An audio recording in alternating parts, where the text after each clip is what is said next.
Oi pessoal, meu nome é Jéssica Mendes, eu sou médica mastologista aqui em São Luís do Maranhão e hoje nós vamos conversar um pouco a respeito das margens cirúrgicas.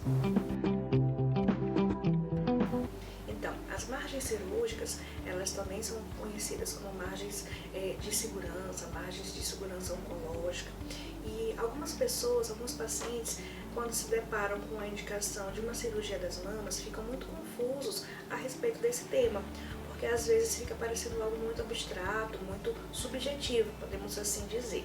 Então eu gostaria de esclarecer um pouco, caso você já tenha passado por alguma cirurgia da mama, ou está em planejamento de passar por alguma cirurgia da mama, pois pode ser uma dúvida comum sua ou de alguém que você conheça. Então, o primeiro ponto, quando a gente vai fazer uma cirurgia de uma lesão na mama, um nódulo ou algum outro tipo de lesão, a primeira informação é se essa lesão é comprovadamente benigna por biópsia, se ela é comprovadamente maligna por biópsia, ou se é uma lesão que tem uma biópsia benigna, mas está com uma suspeição devido ao formato ou alguma outra característica dessa lesão.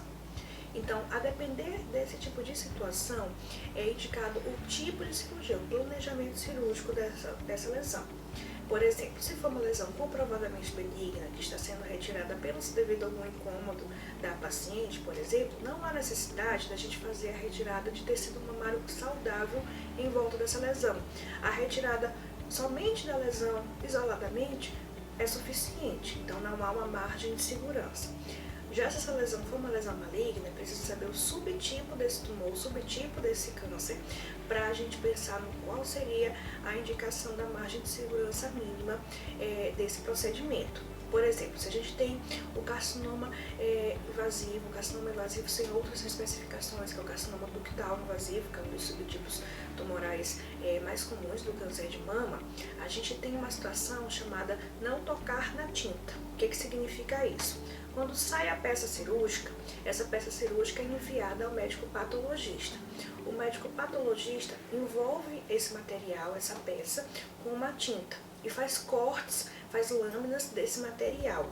Quando ele olha esse material no microscópio, o tumor ele não pode estar tocando a tinta.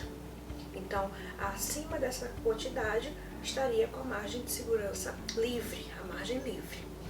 Já, por exemplo, se a gente tem uma lesão chamada carcinoma intraductal ou carcinoma ductal in situ, que é uma lesão pré-cancerígena, essa margem de segurança ela precisa ser maior.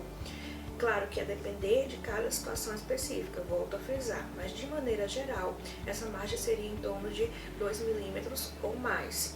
Então, o tumor ele deveria ter uma quantidade saudável de tecido mamário saudável de pelo menos 2 milímetros antes de acabar a peça cirúrgica. E doutora Jéssica, e outros tipos tumorais? Vai depender muito, mas por exemplo, nós temos alguns subtipos tumorais que são um pouco mais agressivos, que necessitam que essa margem de segurança seja ainda maior, às vezes até maior do que 1 centímetro, como alguns subtipos de sarcomas mamários, que são outros tumores mamários, tumores um pouco mais raros, não são tumores tão comuns, mas que necessitam de uma margem de segurança ainda maior. Então, a margem de segurança, a margem oncológica é a área saudável da mama em torno de uma peça tumoral, em torno de um tumor. Eu gosto de dar muito o exemplo do ovo frito, que a gente tem a clara e tem a gema. Então, é como se essa gema representasse o tumor e a clara fosse a área saudável. Então, a gema centralizada na clara representaria a margem livre, porque teria uma área saudável em torno de toda a lesão tumoral.